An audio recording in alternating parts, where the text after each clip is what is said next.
Sayyidina Maulana Muhammadin. Marilah kita haturkan puji syukur kepada Allah Subhanahu wa Ta'ala karena berkat Allah-Nya kita dapat berkumpul pada malam hari ini di masjid yang mulia ini dalam acara pengajian rutin PKK RW 9 serta peringatan Isra Mi'raj 1445 Hijriah bertempat di Masjid Baitul Salam Desa Sarinah. Niat Shalihah Al-Fatihah.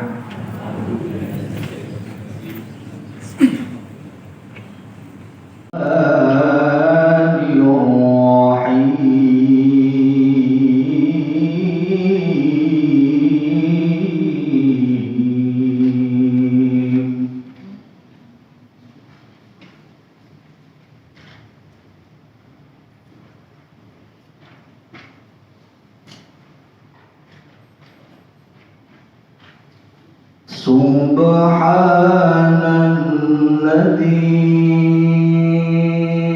asra bi'abdihi laylan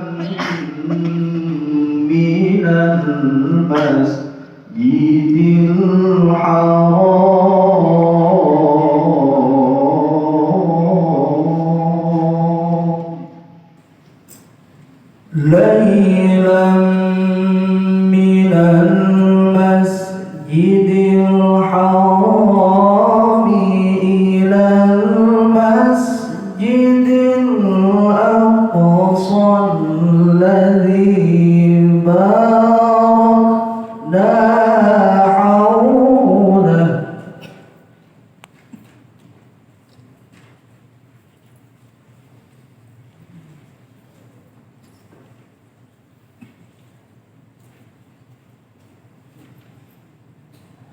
الذي باركنا حوله لنريه من آياتنا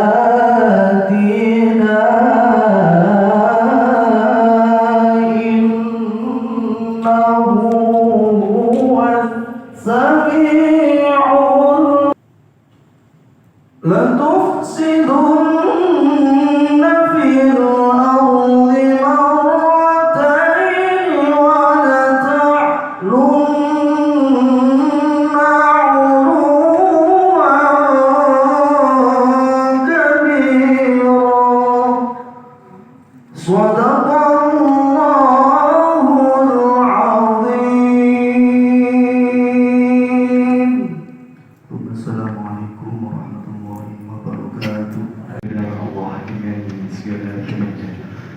Semoga kita senantiasa mendapatkan cahaya keberkahan dari Al-Quran Al-Karim. Acara selanjutnya yakni sambutan dari pengurus Yayasan Masjid Baitul Salam di rumah Allah yang suci ini untuk merenungkan tentang kebesarannya, besar Allah, terutama dalam peristiwa Isra Mi'raj. Dan kita di sini ini merenungkan tentang betapa maha besarnya Allah dengan terutama terjadinya Isra Mi'raj. Dan dalam peristiwa itu Rasulullah melakukan perjalanan agar dapat bersuara langsung dengan Allah Subhanahu wa Ta'ala. Isra Mi'raj mengajarkan bagi kita umat Islam untuk bisa melihat kebesaran dan keagungan Allah Subhanahu wa Ta'ala, dan juga untuk bisa melihat betapa mulianya akhlak Rasulullah SAW. Dan situasi apapun beliau masih selalu ingat pada umatnya. Kepada Allah Rabbul Alamin, minimal wujud syukur kita kepada Allah adalah di setiap helaan nafas, tidak lepas untuk selalu mengucapkan kalimat hamdan alhamdulillahirabbil alamin. Yang kedua, tentu salam dan salawat terus kita persembahkan kepada manusia terbaik, pemilik pribadi yang sempurna, teladan abadi bagi kita, Rasulullah Muhammad sallallahu alaihi wasallam, dengan ucapan Allahumma salli ala Sayyidina Muhammad wa ala ali Sayyidina Muhammad. Semoga salam, salawat yang kita ucapkan, yang kita persembahkan kepada beliau Rasulullah Muhammad SAW diterima sama Allah sebagai amal saleh dan kelak bisa menjadi syafaat bagi kita di hari akhir. Amin ya rabbal alamin. Selama ini menjadi pelindung penjamin Nabi sudah tidak ada. Bani Saqif berharap Bani Saqif memberikan perlindungan. Bani Saqif itu ada di Taif. Taif itu sekitar 100 km dari kota Mekah. Tapi apa yang terjadi? Sampai di Taif ternyata Bani Saqif nggak mau melindungi Nabi, nggak mau menjamin Nabi. Bukan hanya nggak mau menjamin Nabi dan nggak mau melindungi Nabi, bahkan sebaliknya menyakiti Nabi, Pak. Mungkin Bapak Ibu pernah dengar kisah bagaimana warga Taif melempari Nabi Muhammad SAW. Dan Nabi itu melakukan pelipisnya itu robek, terus kemudian lututnya juga robek, berdarah-darah. Dan Nabi sempat semakut, Pak. Qadarullah, takdirnya Allah uji kanjeng Nabi. Nabi semakut di sebuah kebun. Yang kebun ini yang punya dua bersaudara yang musuh bebuyutan Nabi Muhammad. Namanya Utbah bin Rabi'ah sama Syaibah bin Rabi'ah, pemilik kebun anggur itu. Tahu yang semakut itu Nabi Muhammad, tapi Allah melembutkan hati mereka berdua. Pada ada kesempatan untuk membunuh Nabi, tapi justru sebaliknya merasa kasihan. Akhirnya dia manggil si Utbah bin Rabi'ah sama Syaibah bin Rabi'ah ini, dua bersaudara musuh Nabi ini, manggil pembantunya namanya Adas. Adas, coba kau cek itu ada yang semakut, kasih anggur. Maka Adas bergegas mendatangi Nabi Muhammad yang sudah siuman. Didatangi membawa setangkai anggur. Sampai di hadapan kanjeng Nabi, Adas berkata, "Tuan, saya disuruh juragan saya untuk memberikan ini anggur kepada jenengan." Maka Nabi senang, Pak. 4 hari perjalanan dari Mekah ke Taif itu Nabi tidur kurang, makan juga kurang, apalagi dilempar batu kayak begitu. Capek fisik, capek batin Rasulullah. Akhirnya apa? Nabi senang mengambil anggur itu, dan saat Nabi mengambil anggur itu, Nabi berucap Bismillah. Dan ternyata ucapan Nabi Bismillah itu ketika mengambil anggur ini menggetarkan hati Adas. Sampai Adas itu berkata begini, Tuhan siapa? Saya Muhammad bin Abdullah.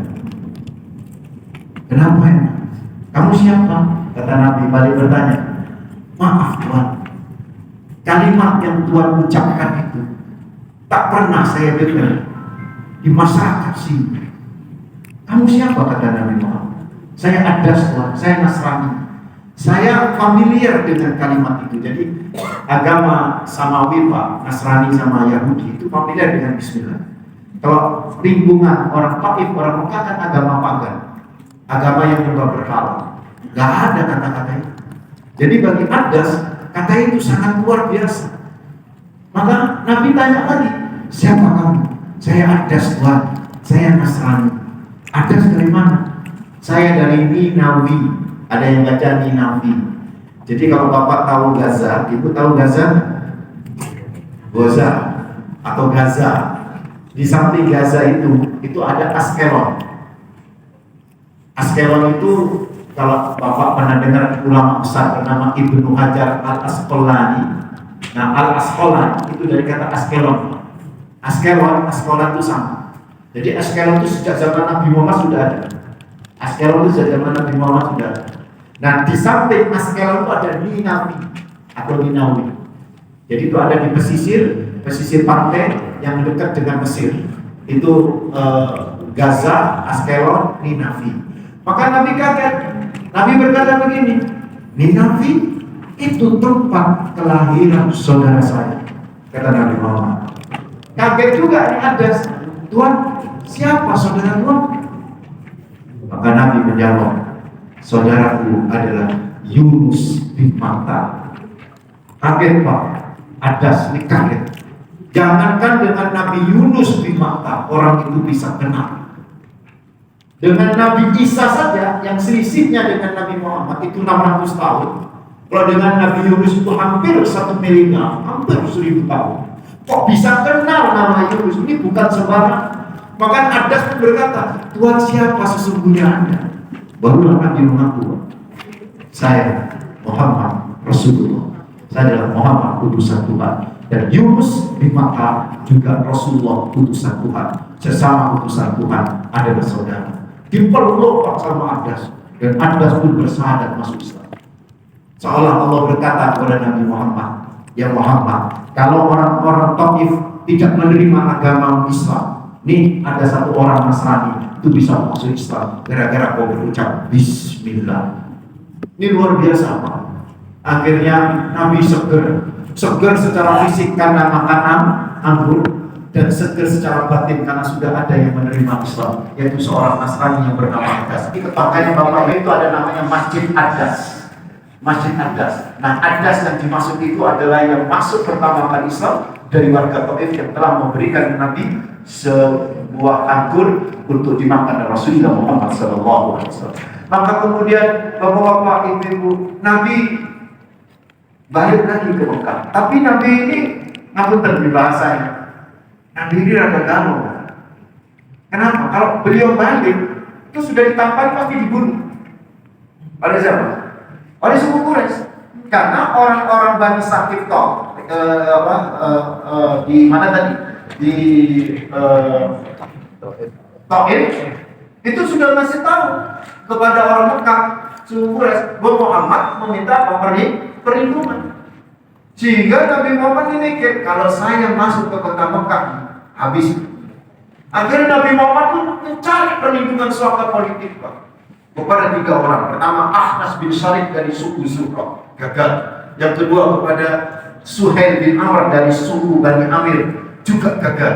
Yang ketiga ini pada Allah, namanya Mut'im bin Adi dari suku Bani Naufal.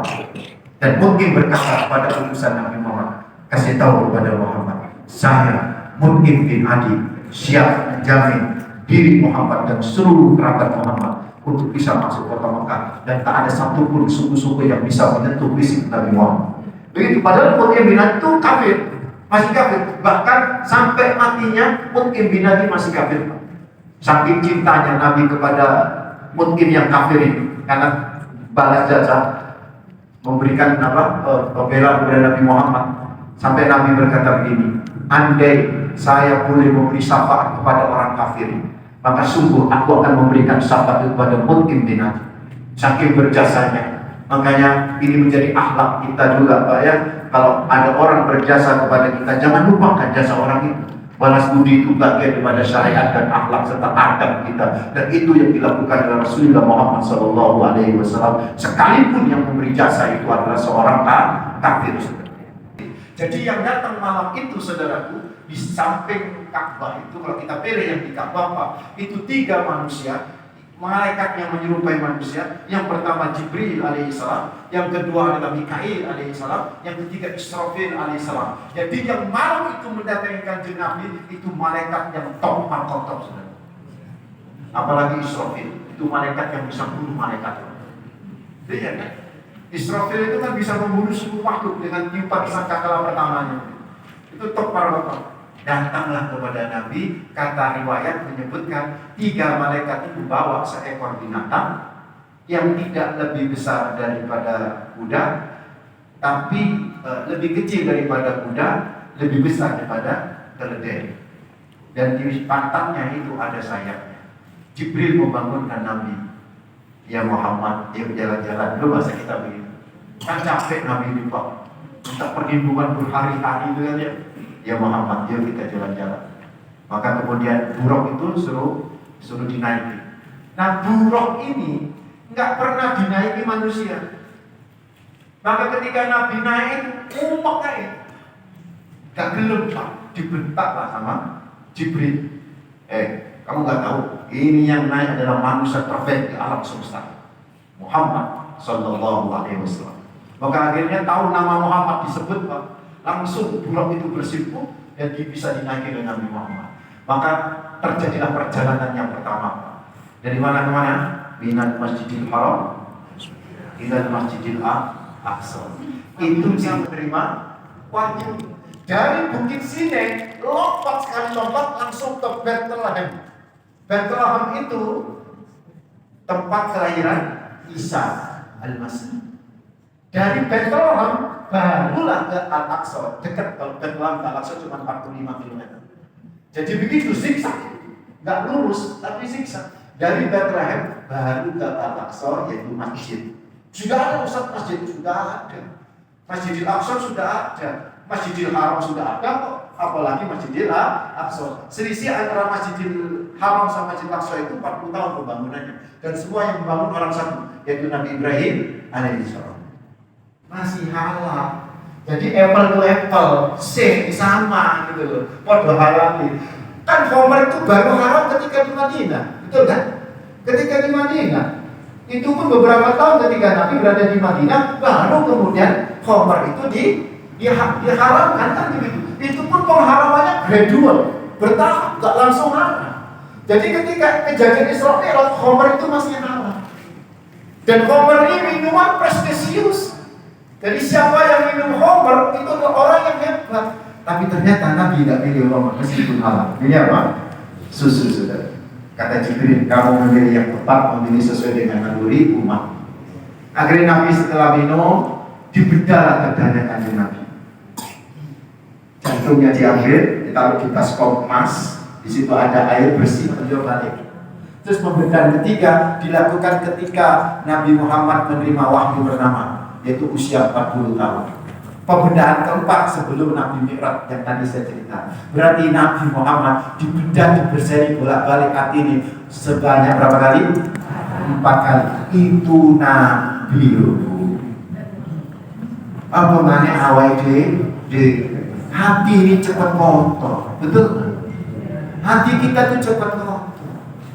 Ngaji kita ini bersih, belum tentu. Kadang-kadang ngaji rasa-rasa. Ngaji rasa-rasa. Ya Rasulullah Sallallahu Alaihi Wasallam, Nabi diberi oleh-oleh di Sidratil Muntaha itu 3 macam. Yang pertama as-shalawatil khamsah, benar. Yang pertama salat 5 waktu. Awalnya kan nggak 5 waktu itu, berapa? 50. Itu benar tuh, Sahih Bukhari itu. Ini ketemu sama Nabi Musa kan? Nabi yang paling cerewet Pak, Nabi Musa. Syekh Hasan As-Sadili itu pernah bermimpi ketemu sama Nabi Muhammad. Di samping Nabi Muhammad itu ada Nabi Musa. Nabi Musa ngeyel sama Nabi Muhammad.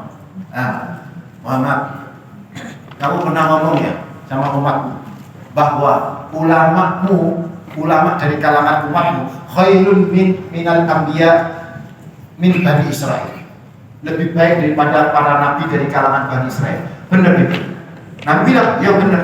Loh, berarti ulama-ulamamu, umatmu, ulama dari kalangan umatmu lebih baik daripada saya. Iya. Ya Pak, dulu. Apa buktinya?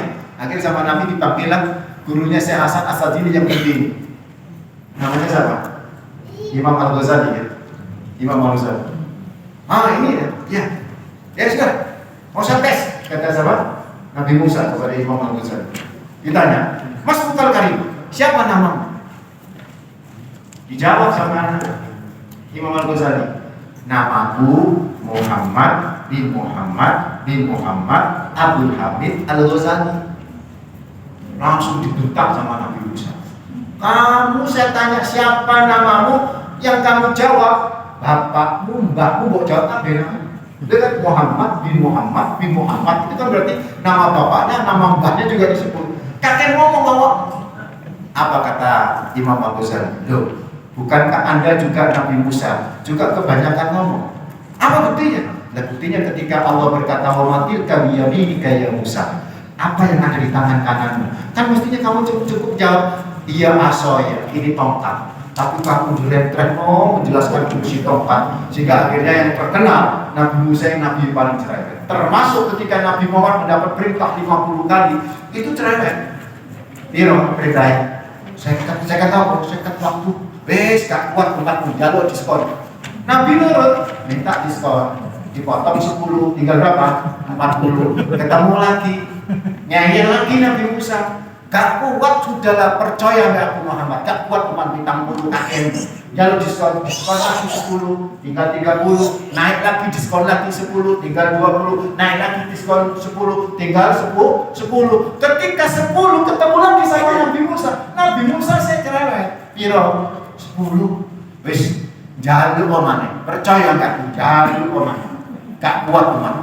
Nabi nurut bu, Pak, minta lagi, turun jadi berapa? 5 ketemu sama Nabi Musa lagi Nabi Musa ngomong apa? Wis tala Muhammad, jadi oman, ojo limo, tak buat. Apa Nabi bilang? Anastahi, aku malu. 5 bagi saya, khomsin. Khomsun hiya khomsun, 5 setara dengan 50 kali. Itu kata Nabi Muhammad. Makanya Bapak tadi sholat isya bareng, itu kan sekali kan? Itu setara dengan 10 kali. Jadi kalau sholat 5 waktu kali 10 setara dengan 50 kali. Begitu, luar biasa. Dan yang menarik, pernahkah bapak-bapak, ibu-ibu bertanya, kenapa Nabi Musa ngeyel terus?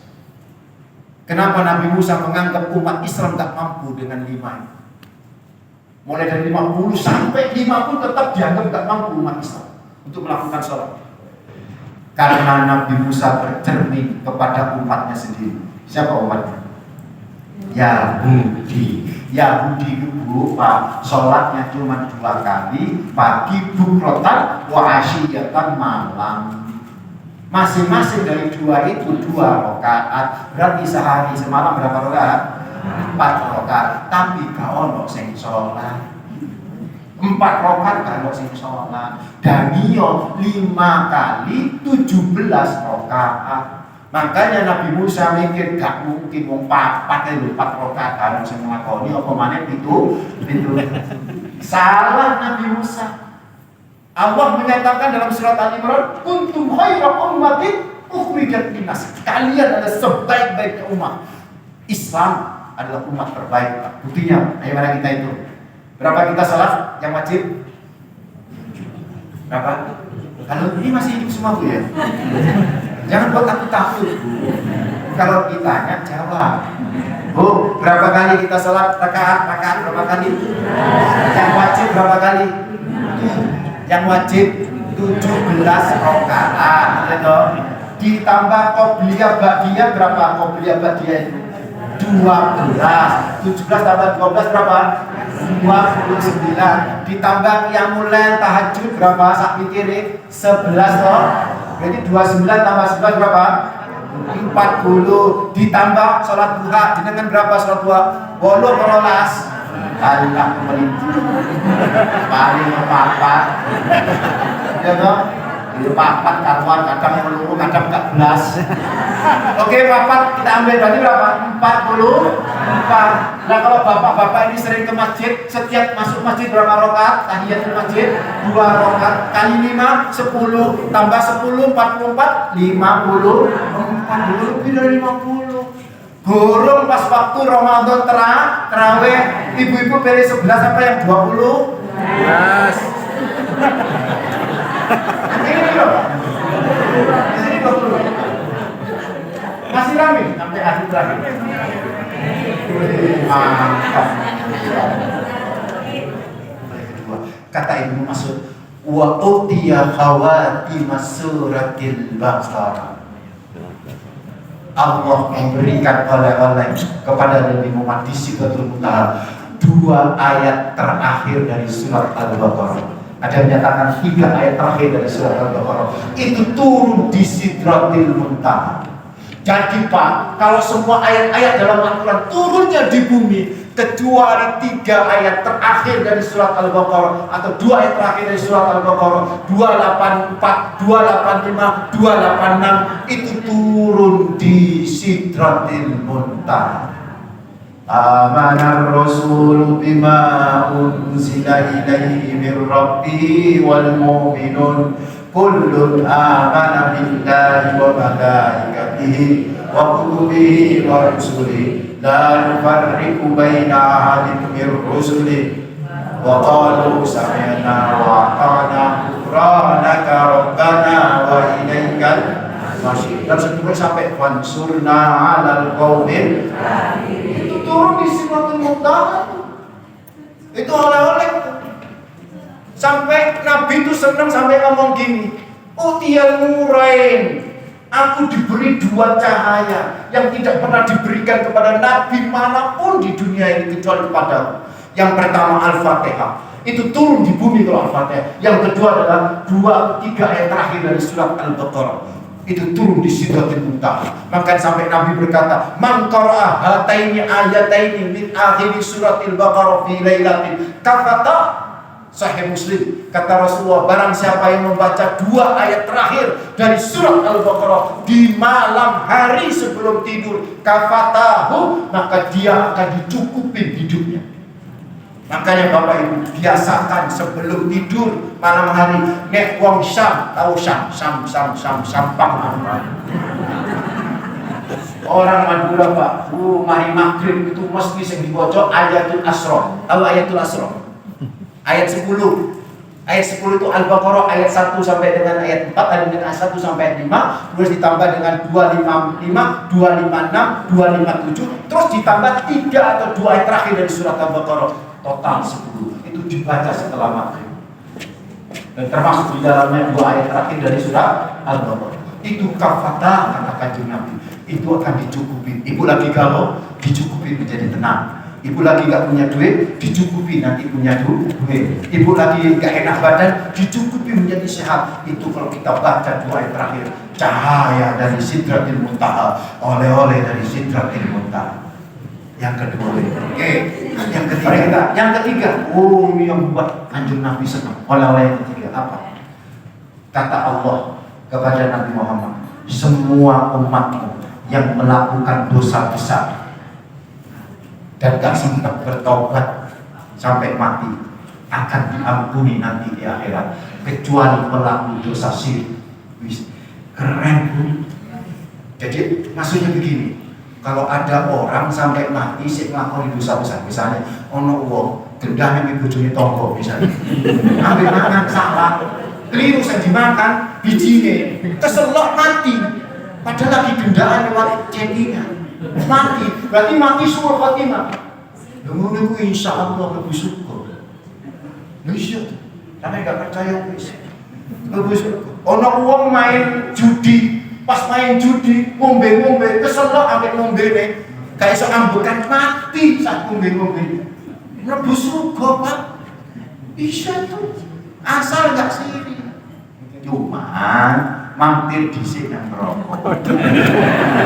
Sebentar. Ya dicuci sehari. Paling biasa, paling lama sehari. Inna yawman inda rabbika ka'alfi sanatin mimma ta'udun. Satu hari di sisi Tuhan itu setara dengan 1000 tahun. Tapi kan luar biasa. Bisa jadi nggak perlu dicuci loh. Jadi materinya sangat kita butuhkan, dan juga semangat yang luar biasa dari Pak Ustadz Haji Muhammad Junaidi Sahal. Ternyata beliau adalah asli dari negara Paman Sam, dari Sampang, sama dengan Sekretaris Takmir ini Abbas Mahmud juga dari negara Paman Sam, Sampang. Lagi saya katakan banyak terima kasih Pak, luar biasa. Baru kali ini memang menjadikan selama di Masjid Al-Islam. Mudah-mudahan nanti tidak kesempatan bisa ceramah lagi di sini biar lebih bergetar lagi. Jadi malam ini Masjid Al-Islam luar biasa. Kenapa luar biasa? Tadi pembaca yang sucinya adalah Al-Ustadz Muhammad Abdul Khalid. Beliau adalah Habib, jadi hafal Al-Quran, luar biasa. MC-nya juga demikian. Pembicara adalah Ustadz Nasikul Amin. Beliau adalah pegawai di salah satu lembaga tinggi negara, yaitu di Mahkamah Agung, luar biasa. Jadi betul-betul seorang PNS yang insya Allah segera bertugas dan diterima di lembaga tinggi negara, yaitu Mahkamah Agung. Nama tadi ceramahnya dari negara Paman Sam. luar biasa malam ini. Saya bergerak terus terang bergerak ramai semangat dan materinya sangat kita butuhkan. Itu saja. Terima kasih. Mudah-mudahan dengan masih berkenan. Terima kasih. Assalamualaikum warahmatullahi wabarakatuh.